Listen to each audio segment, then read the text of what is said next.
Nothing will stand in our way.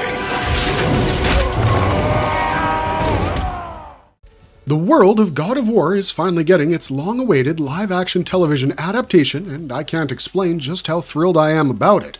Ronald D. Moore is the showrunner and executive producer, alongside Cory Barlog, the other executive producer. Barlog was also the creative director for the 2018 God of War game, and Amazon MGM Studios is co-producing the series along with Sony Pictures Television, and the best part is that the cast for the upcoming God of War live-action series has finally been revealed. So we can let our imaginations run wild and picture how these actors will bring the legendary characters they're playing to life. The God of War universe is based on Norse mythology, and it's filled with tragic heroes, ruthless villains, broken families, and characters who have shaped the fate of the Nine Realms. So, before the series arrives, let's take a look at every confirmed cast member and what characters they're set to play. Also, let's look into the stories of these characters because, trust me, they're absolutely legendary, and those stories make them truly unforgettable. So, without waiting a moment longer, let's get right into it.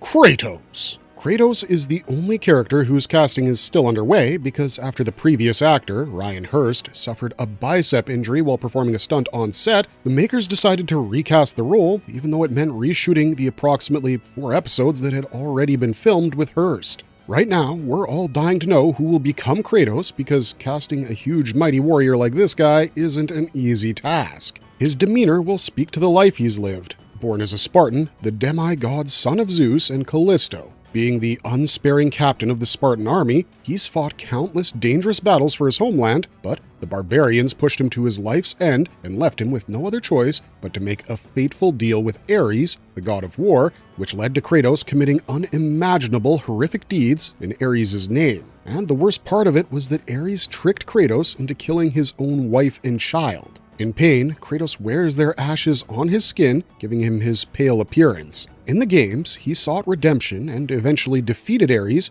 and reclaimed the throne of God of War. But his deep-rooted hatred of the Olympians triggered several battles, which later determined Greece's future. After all this, he desperately wanted to leave his traumatic past behind and live like a normal person, so he moved to Midgard, fell in love with Freya, and had his son Atreus. Together, they would unite the realms, lead Freya's forces, and trigger Ragnarok to overthrow Odin's tyrannical reign. This led to the ruin of Asgard, and after the war, Kratos decided to reconstruct the Broken Realms. In the Valhalla trials, he finally confronted his traumatic past and chose to accept a seat on Freya's new council. He transformed his legacy from being the god of war into one defined by hope, choosing a path of peace and justice.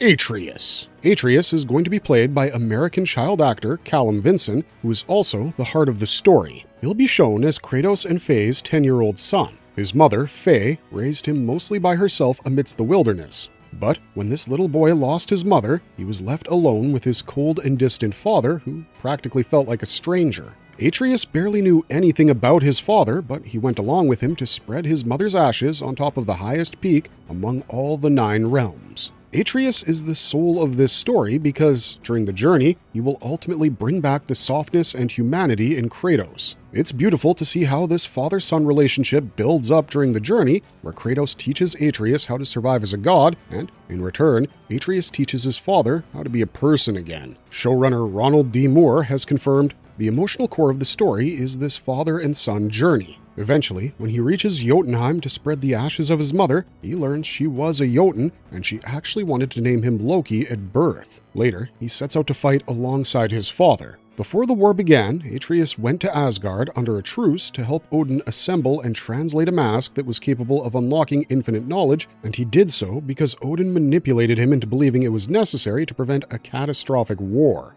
In reality, Odin wanted to unlock the secrets hidden beyond the mysterious rift, hoping to gain ultimate knowledge about existence, fate, and what lay beyond death. Later, Odin disguised as Tyr, maintained his deception until he seized the completed mask and killed Brok after Brok exposed his true identity. This led to the final battle that Atreus fought alongside Kratos and Freya to bring down Odin. Even when he had the chance to kill him, he chose mercy and sealed Odin's soul in a marble. Afterwards, this marble would be crushed by Sindri, which would kill Odin for good. After the Battle of the Nine Realms came to an end, Atreus wanted to explore his life beyond it and find the other giants. Kratos realized it was his son's birthright, so he accepted his wish, and Atreus ventured on to his next journey. However, during this time, he also wanted to embrace his mother's Jotun heritage and prophecy, and also carry the name she wanted him to have. Since then, he's been known as Loki.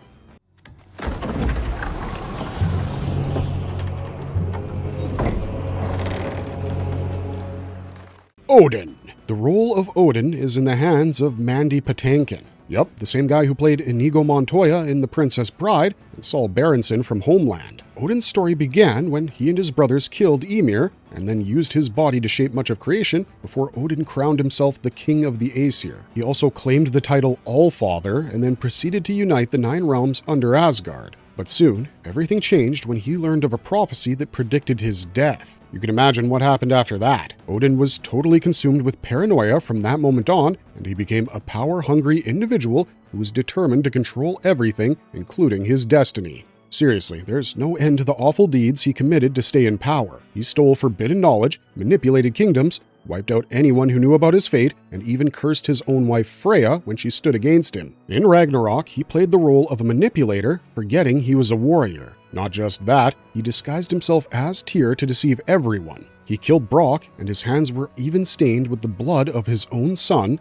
Thor. That should give you an idea just how inhumane and ruthless he really is, but fate caught up to Odin anyways, no matter how many moves ahead he had planned. In the end, his defeat was brought to him by Kratos, Atreus, and Freya. His soul was crushed by Sindri, which marked the end of the desperate war he had against his destiny.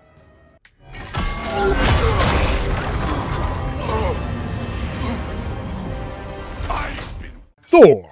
And just like that, we've reached the god of thunder, Thor, Odin's greatest weapon. The actor playing the role will be Olafur Darri Olafsson. Did you notice how I said he's Odin's weapon and not his son? Well, that's because of how Odin treated him. He was probably taught from the moment of his birth to hate the giants, and he grew up to become the most perfect warrior. Especially once he began to wield Mjolnir, he became the unstoppable champion of the Aesir. He led multiple brutal campaigns across the Nine Realms, which gave him the terrible reputation of Odin's enforcer. But behind all that might and strength, there was a broken man who was raised in fear and lived a miserable life. After Kratos and Atreus killed his sons, Thor was consumed by grief, and his alcoholism got even worse. To make matters worse, he clung to Odin's approval and distanced himself from his own family, which only made them drift apart. In God of War Ragnarok, Thor clashed with Kratos in a huge battle before Atreus ever arrived in Asgard. Later, he helped Atreus to find the pieces of the mask across the realms under Odin's orders. He slowly realized that his father never saw him as a son, but only as a weapon. After one final battle with Kratos, Thor was spared, and he took this chance to change and become a better person for his daughter, Thrud. He was done acting on his father's commands. For the first time, he defied Odin's orders to kill Kratos. In response, Odin drove Gungnir, the Spear of Heaven, through Thor's chest without batting an eye. In the end, Thor died at the hands of his cold and ruthless father, but at least before his death, he tried to become a better person for his daughter. Sif. Teresa Palmer has been cast as Lady Sif in the series. Sif is Thor's wife, a respected Aesir leader, and a devoted mother determined to protect her family. Amidst all the darkness, she managed to keep her family together in a kingdom that was falling apart. She was Thor's wife and a maternal figure to Magni, Modi, and Thrud, doing everything she could to hold her family together. Apart from being a good mother and an understanding wife, she was also a great diplomat, which I feel she doesn't get enough credit for. She managed the relations with the refugees who had newly settled in Asgard. However, she understood that Odin's obsession with power would surely destroy everyone around him. By the time of God of War Ragnarok, Sif had already lost her two sons. Magni was killed by Kratos, and Modi died at the hands of Atreus. As a mother, seeing Atreus stay in Modi's room felt like rubbing salt in the wound. Unlike everyone, she saw Odin's true colors first, and she repeatedly tried to stop Thor from blindly following his father's orders because she knew he would cause the downfall of their family. Though Thor couldn't break free from his father until it was too late, Sif never really gave up on him. After Ragnarok claimed both Odin and Thor, Sif emerged as one of the leading voices among the surviving Aesir, helping guide them toward a new beginning. Heimdall. Max Parker will be bringing the character of Heimdall to life in the God of War series. Now, in God of War, Heimdall is probably the most arrogant guy in all of Asgard. He has the insane ability to foresee almost every move before it happens, and that power makes him Odin's most trusted watchman, trusted with the legendary Gjallarhorn. It's pretty obvious why this guy's the guardian of Asgard. All those powers really convinced him that he was unbeatable. Of course, when you've got powers like that, you start to crave more recognition and more authoritative powers, something that Odin had, but Heimdall didn't. He always felt overlooked by Odin and underestimated by the rest of the Aesir, so he made sure everyone knew he was the smartest person in the room, even if it meant acting like a total menace. When he finally crossed paths with Kratos, his confidence became his biggest weakness. Despite his ability to read his opponent's intentions and anticipate their attacks, Heimdall's arrogance convinced him that no one could truly defeat him. Even after Kratos gained the upper hand and offered to spare him, Heimdall refused to back down, sealing his own fate. That overconfidence made him ignore all the warnings until it was too late, so exactly what was meant to happen, happened. Ultimately, Heimdall died at the hands of Kratos.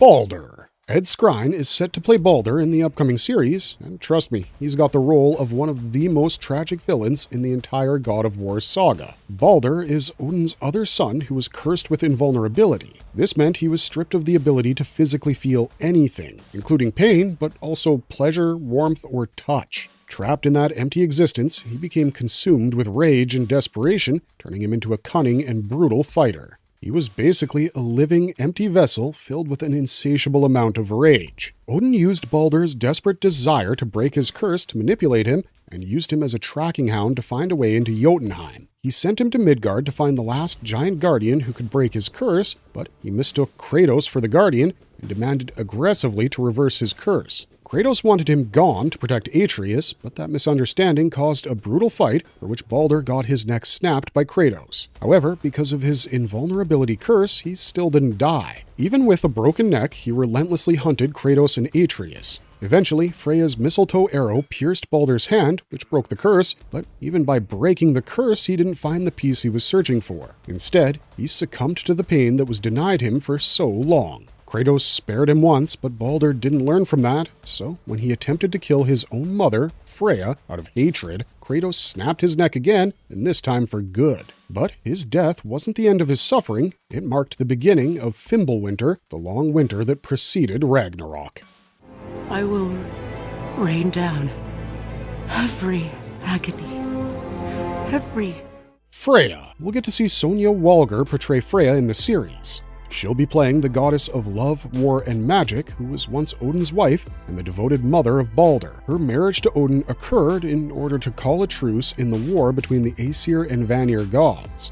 She wanted to protect her son desperately from a prophecy foretelling his death, so she cast a powerful spell of invulnerability on him. Although she meant it as a blessing, it ultimately became a curse in Baldur's eyes because it robbed him of the ability to feel anything physically. Yes, she was the person who cursed Baldur, knowing it would also rob him of the ability to feel anything and be a human, all because she didn't want him to die. The spell, which was meant to save him, became the sole reason he hated her, and you can't really blame either of them because they both had their reasons. Odin became crueler, and he constantly tried to misuse Freya's Vanir magical powers and demanded the same invulnerability spell be cast on him. When she refused, his abuse got even worse. When Freya eventually turned against Odin, he took away her Valkyrie wings and cursed her, binding her to Midgard and preventing her from harming any living creature. Later, she would become one of the closest allies of Kratos and Atreus and guided them through the 9 realms. But when Kratos killed Baldur to save her life, Freya's grief turned into vengeance. She was going to allow her son to kill her because she understood why he could never forgive her, but Kratos' interruption didn't allow that to happen. Ultimately, in God of War Ragnarok, she finally broke free from Odin's curse with Kratos' help and decided to let go of her hatred. She knew that to bring down Odin, they had to stand together against him. She had lost everything, but she still chose a path towards redemption. Who are you? Me? I'm the greatest ambassador to the gods, the giants, and all the creatures of the night. Mimir. Alistair Duncan is actually a returning cast member, reprising his role as Mimir in the live-action series. Previously, he voiced the character in both 2018's God of War and the follow-up God of War Ragnarok, but this time it's going to be on screen. Mimir is a sharp-witted and endlessly talkative guy from the Celtic lands who likes to call himself the smartest man alive. Once, he traveled across the 9 realms and became Odin's most trusted advisor, but Odin, being Odin, banished the guy and sealed him inside a tree trunk for 109 years, torturing him day after day. Odin basically cut Mimir off from everyone he loved. Every time I think that guy can't suck any harder, he proves me wrong. Mimir's tragedy would come to an end the day Kratos freed him from the tree. Actually, to end his suffering, Kratos severed his head, and Freya used her magic to bring him back to life. From that moment on, Mimir became the brains of the operation. He guided Kratos and Atreus through the 9 realms and shared his stories with them along the way. Over time, he became a part of their family and stood beside them in every battle until the very end of Ragnarok. We love how wise this guy is and what a good soul he possesses, even after years of torture and imprisonment. Hey! Not so fast! How'd that get in here? Brok. Next up, we're talking about Brok, who will be played by actor Danny Woodburn on screen. Brok is a dwarf who may come off as loud, rude, and impossible to deal with, but trust me, once you get past the sarcasm, you'll find one of the most loyal characters in the God of War saga. He, along with his brother Sindri, forged 2 of the most legendary weapons ever created. Those would be Thor's Mjolnir and Kratos' Leviathan axe. After seeing the destruction caused by Mjolnir, the guilt-ridden brothers later crafted the Leviathan axe for Freya, who wanted a weapon strong enough to stand against Mjolnir to protect the realms from the Aesir. Later, she passed down the Leviathan axe to Kratos. In Kratos and Atreus' journey, Brok played a far more important role than a mere blacksmith. He always asked the uncomfortable questions that made them think bigger. That's why, when Odin disguised himself as Tyr, he saw Brok as his biggest threat. Brok's intuition was right, and he realized the man they believed to be Tyr was actually Odin in disguise. The moment he exposed that lie, Odin killed him then and there. His death completely shattered Sindri, and to seek revenge, his brother united everyone against Odin. That became one of the biggest turning points, which led to Ragnarok. Excuse me, but, how did you come by that, axe? That is my concern alone. And, while I won't Sindri. Brok's brother Sindri will be played by Jeff Gulka in the series. Unlike his brother Grok, he always seemed gentle until, of course, he faced every reason to not be gentle anymore. He was known for his excellent craftsmanship and helped make Mjolnir and later the Leviathan axe. He used his skills to help Kratos and Atreus with weapons, armor, and unwavering support. Even though his brother was brutally honest all the time, Sindri was someone deeply compassionate and treated Kratos, Atreus, and Mimir as family. But losing Brok to Odin was the last straw. He lost his optimism the day his brother died. As God of War Ragnarok was coming to an end, it was Sindri who delivered the final blow to Odin's legacy by shattering the soul marble which held his spirit together. It was the Allfather's ultimate death. In the end, he won and got revenge for his brother, but he was still broken as there was no way his brother could return. You see, Brok had actually died once before in a blacksmithing accident, but Sindri wasn't able to accept it and brought him back to life by traveling to the Lake of Souls. Sadly, he could only find 3 of 4 pieces of Brok's soul, and he couldn't find the piece that represented direction. This meant that the next time Brok died, he wouldn't be able to enter the afterlife. That means when Odin killed him, he never got to go to the afterlife, and that guilt haunted Sindri every day after. Modi. If you recall, this guy's one of the sons of Thor and Sif, and he's played by Lewis Cunningham in the show. Modi was known as the god of courage who went along with his older brother Magni to hunt for Kratos and Atreus and fought bravely beside him. The problem was that Magni was well known and celebrated for his strength, but Modi had to constantly live under his shadow while desperately trying to prove himself to Thor and Odin. When Magni was killed by Kratos, it completely broke Modi. He couldn't stay as strong as his family expected him to be, and for that, he was humiliated by his own father, who couldn't understand his grief. After all that humiliation, he really wanted to redeem himself, so he lashed out at Atreus and taunted him to prove that he wasn't weak at all, but that was a big mistake. After pushing Atreus too far, the young boy lost control. He stabbed Modi in the neck and kicked him off a cliff, killing him. That would be the first time Atreus deliberately killed a god himself, but if you look closely from Modi's perspective, You'll notice he was called the god of courage, yet fear controlled almost every decision he made. The irony is painful. I can't help but wonder if his grief had been met with empathy, and if he had received his father's love from childhood, would fate have treated him any kinder? Magni. Modi's brother Magni will be played by actor Ben Chappell. This guy is known as the god of strength. He was Thor's eldest son and Odin's loyal grandson, and unlike his younger brother Modi, he never once doubted himself. He lived for battle and believed the Aesir were unstoppable. With that bravery in his heart, he hunted for Kratos and Atreus without a second thought. All he really wanted was to defeat Kratos and prove the Aesir's dominance. He really was the perfect grandson of Odin. Both brothers managed to corner Kratos. Magni was convinced that their victory was inevitable, but he seriously underestimated the power his opponent had. Kratos overpowered him and killed him brutally. His confidence was unmatched, yet he became the first Norse god Kratos killed during his journey in the Norse realms. The death of Magni had far-reaching consequences. It shattered Modi's confidence, pushed Thor deeper into grief and rage, and further fueled the chain of events that led to Ragnarok. Magni's death was a spark that ignited a fire that would alter the fate of an entire kingdom. Whoa! Loki, right? Gotta say, the irony of this isn't lost on me. This was his room, you know? His? Thrud. Island Austin will be starring as Thrud in the show. Thrud is the youngest daughter of Thor and Sif, and she grew up bearing the weight of the Aesir name. She always dreamt of becoming a Valkyrie and protecting others instead of living in the shadow of her father and grandfather. During God of War Ragnarok, she became friends with Atreus without having any knowledge of what happened between their families. But as Ragnarok took place, she had to witness the collapse of Asgard in front of her eyes. More than anything, losing Thor at Odin's hands hurt her deeply, so she confronted him when he tried to manipulate her. After the war came to an end, she inherited Mjolnir to honor her father and took her first steps towards becoming the Valkyrie she had always dreamed of being, forging a future separate from Odin's legacy. She really proved how her family's past didn't determine her future. Gná. We've finally reached the end of this list with Gná, the Valkyrie queen, who stayed loyal until the very end. Actress Evelyn Miller will give life to the character in the upcoming series, a character who promised to always serve Odin with undying loyalty. The difference between her and Freya was that Freya could eventually break free from Odin's control when she realized his true nature.